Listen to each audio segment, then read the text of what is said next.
Well,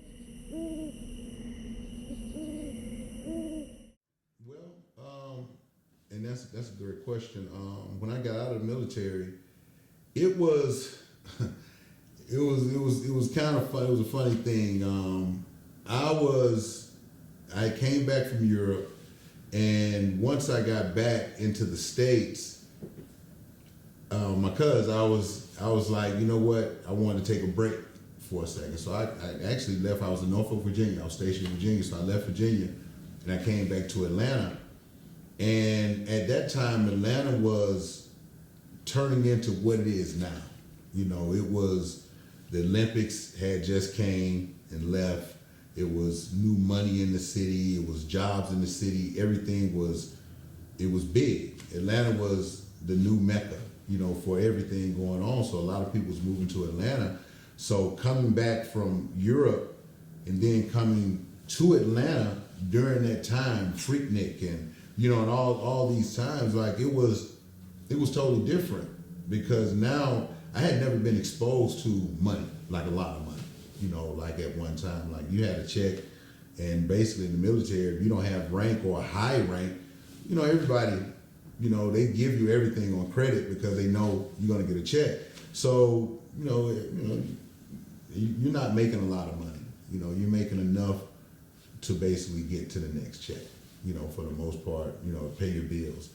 And when I came back to Atlanta and to see, you know, a close friend, you know, damn near family member really getting to the bread, you know, really, you know, getting to the bag, you know, it messed me up. You know, I had a little car. I was, you know, I had an Acura Legend. That was good. But I mean, you know, my people, he was, you know, big dog. You know, I mean, he had, you know, Q45. You know, he was, you know, a couple things here and there. You know, nice everything that I kind of wanted to have at that time. But you know, I wasn't exposed to it. I was away from it for so long because being dancing and in the industry, I'm out, I'm going to the club, so I got the newest clothes and doing that. But once I went to Europe and then I came back, I was out of that loop. So, you know, the music, the fashion, not saying that Europe didn't have that, but, you know, I didn't have a lot of money. I didn't, you know what I'm saying? So basically I was limited to what I could get. So coming back and seeing all the new designer and the new things, that intrigued me and really just set me off. So at that point, I was like, you know what? You know, I was considering re-enlisting. You know, I was, you know, highly regarded. I could have re-enlisted and, you know, and did a whole nother tour. I got a lot of great friends that, you know, did the 20 years, you know, and still getting that. But I was too turned on by the lights, you know what I'm saying? Like the allure of that lifestyle that I knew that I would be giving up for this, and not saying that it was a bad lifestyle. You know, I was, you know, I mean, I love Palma, Spain, and Toulon, France, you know, Brazil. I mean, I love these places, but, you know, that allure, that Atlanta, that light that was shining on the city at that time, I was like a moth. I couldn't turn away from it. So I was like, yeah, I'm not going back. It's a wrap.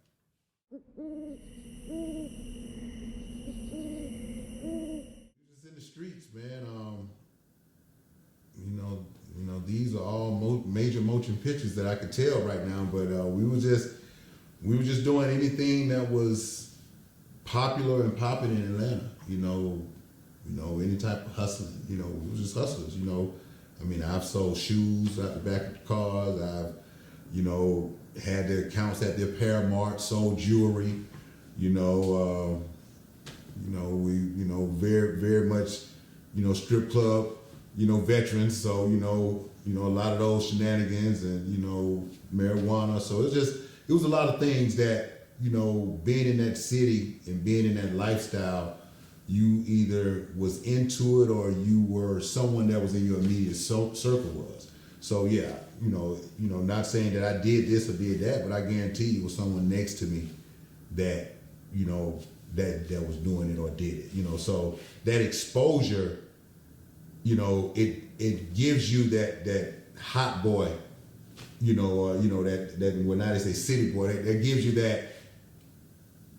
that energy, you know, and that motion. And once you get that motion, and one thing about Atlanta, you know, and they say it in the memes and all the time, like the celebrities here are not the real celebrities. You know, the celebrities are the individuals that's in the streets that got motion. You know, I know a lot of guys that never been on TV or nothing like that, but they are bigger celebrities than a Tip or somebody like that in the city of Atlanta. So it's like, not to take anything away from them, but, you know, these are your celebrities. You know, these are your people that, you know what I'm saying, Atlanta look up to, and it was my aspiration to be one of those individuals.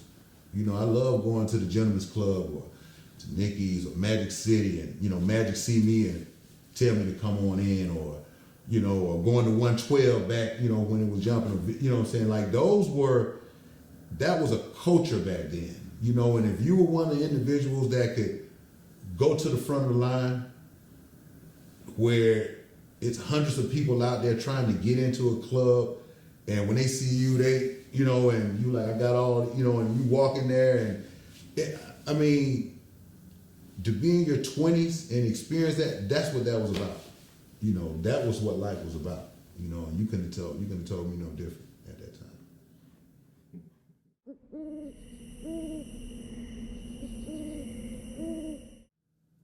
Well, I say the biggest lesson that I think I learned was patience, because a lot of the things that I was trying to achieve, like I was always highly intellectual, you know, straight A student. I mean, I graduated at 16. So, you know, it was, for me, you know, the knowledge was something that, you know, came kind of easy. So to be in the streets and doing all kinds of foolishness, you know, in hindsight, it was like, you know what, if I would just apply that same ingenuity, that same knowledge, that same stick-to-itiveness, like I said in the military, if I would have applied that to something grander, then, you know, the lights and the glamour at that time, you know, everything that I was striving for to have, I could have had it and then some, and it wouldn't have led to certain penalties that I ended up facing, you know what I'm saying, for being in the streets. And that was the biggest lesson, just being able to be steadfast and patient and allow what you are, who you are, to actually grow and become that. And like I said, chasing, you know, everybody want to chase the bag, you know, and like that was the motion, you know, chasing the paper, and like, and just understanding that it was more to it than just that. Because I promise you, a lot of the stuff we were doing, you know, I can see making $5,000-$10,000 on a situation or, you know, a circumstance, and going and throwing that same $4,000 or $5,000 in the club the same night. You know, it was just a repetitive cycle of wastefulness, you know, and so I'm out here taking penitentiary chances to get this money just to go throw it away. I'm not saying that we didn't have nice things and nice cars, but, you know, we weren't doing anything with the money. You know, it was just more so just have fun, you know, like, you know, running through a lot of, like, there's a lot of guys that I know in this city that have ran through enough money to, you know, actually be very wealthy now, you know, and it was just that culture. So that was like the biggest lesson I learned, to try to be more patient and be present in the moment and grounded, and allow my knowledge to determine my income instead of me trying to force it.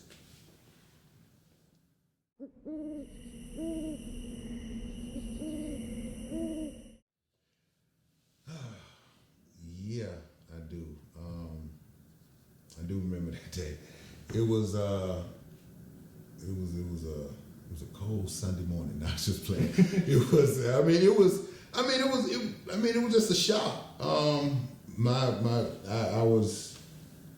We were doing, I mean, they called it the game. You know, they had labeled the little situation the game, but it was a large, you know, ring in Atlanta, you know, and you know, we was a part of it. I was a part of it, and it just took off out of nowhere. And I was coming down the street, minding my business, you know, and I was in a hot car.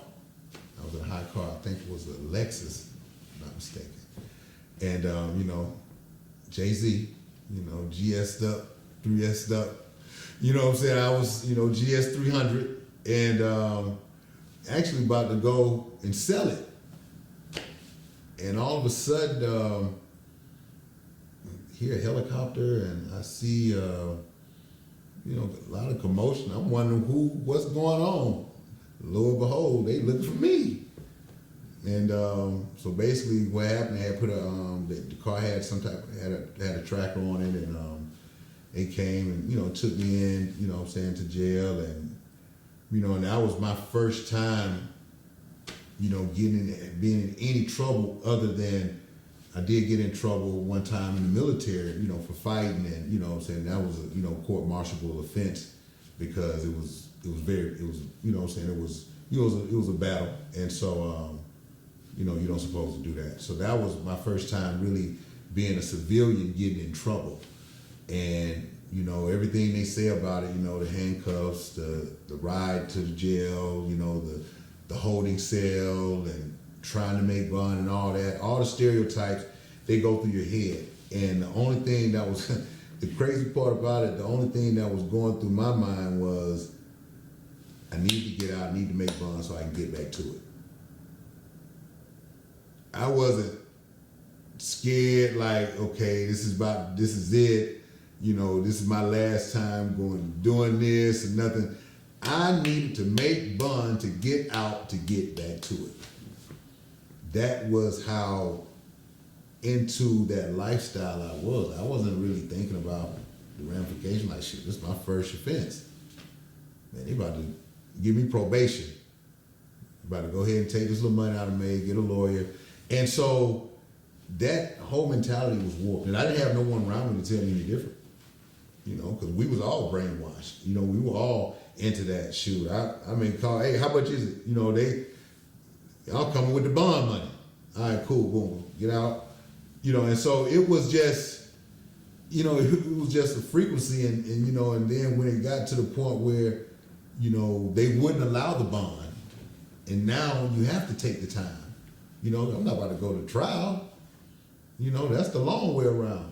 You're supposed to give me 20 years. I'm about to go ahead and take this boot camp, this 90-day boot camp, and come on back home. And that's what I did, And so that was just, and I didn't know at that time that just by me committing that offense or getting that felony on my record, it put a wall between me and a lot of things that I could have done based on the fact that having a felony on your record excludes you from a lot of things in the financial world. You can't do it. So it just, and I didn't know that at the time because my mind wasn't on that. I was, fresh out of the military, in my 20s, I wasn't thinking about what a felony did to me. I was just thinking about like, shoot, I know I can get back out and make this little money, and I can just keep this cycle going until I make enough money to say I'm good, and then I'll figure out the next thing then. Just lost.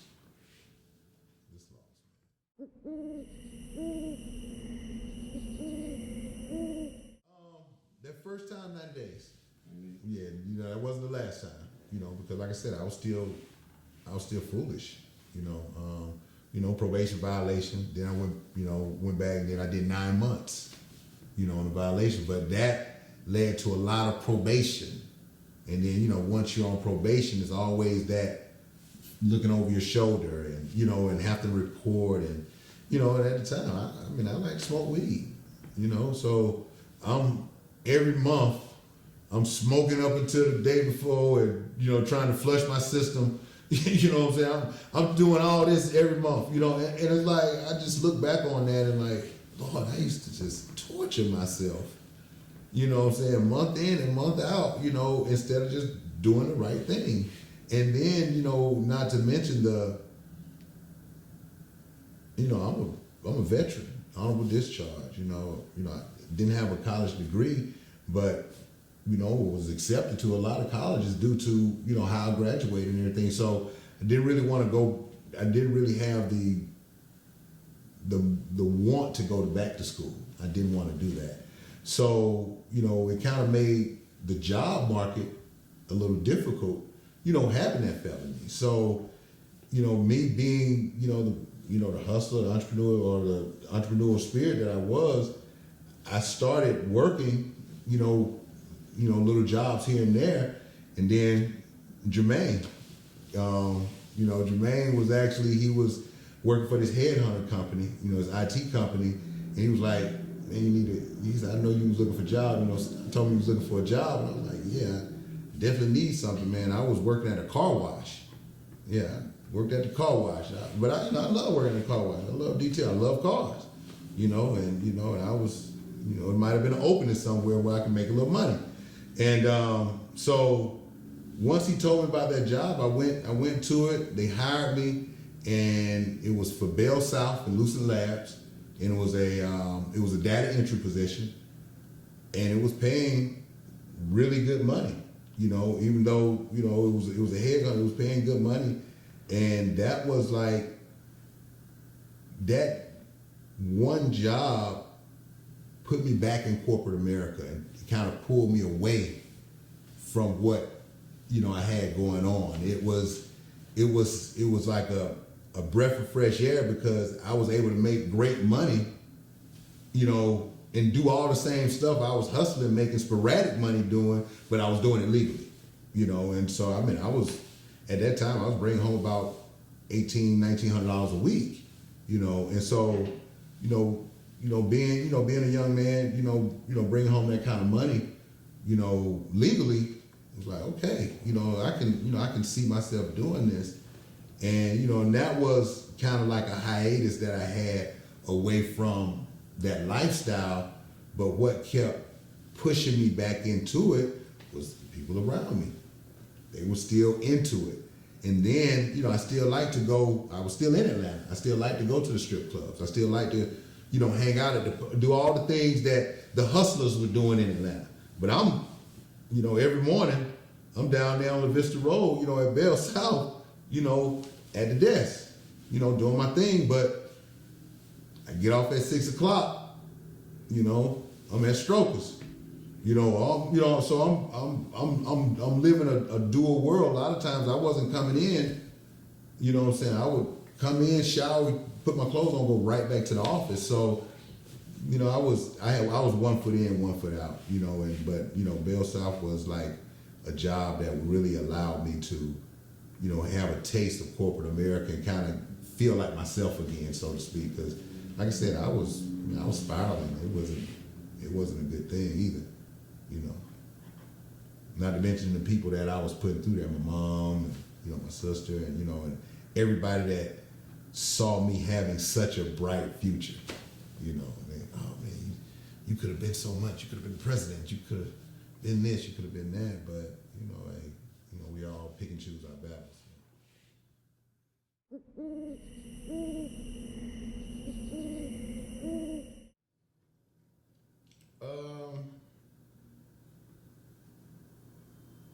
Early on, no, not really. I was more so just going with the moment early on. Once I started getting older and understanding I was losing time, understanding what I was doing to my family, and just really taking a look at myself. And I think this was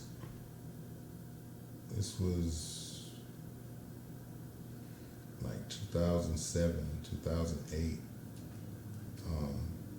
That was when I really just started looking back, like after going through this foolishness for 10 years, back since 97, 98, and then around that time, it was like, what, this is, like I gotta cut this out, and I was actually on the right track, cutting that out and sucked back in,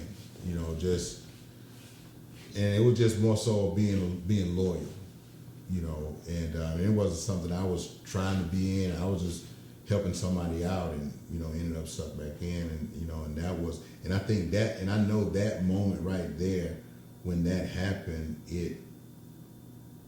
that was like a deflating moment to know that I wasn't purposely out there chasing a different type of ambition. I wasn't out there in the streets.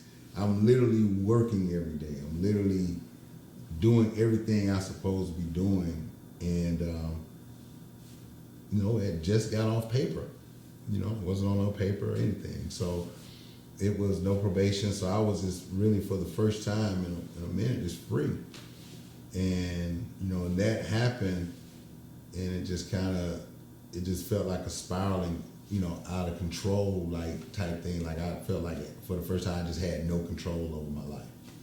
And I was that was like one of the points, where I just said, man, like, I would start asking those questions. Why me? Like, what? I know I've done some wrong in my time. Like, well, when will paying this penance be over? You know what I'm saying? When can I get to the normalcy of life? I'm tired of going in and out and seeing people that I grew up with, or people that were good friends and colleagues, have more and do more and grow more.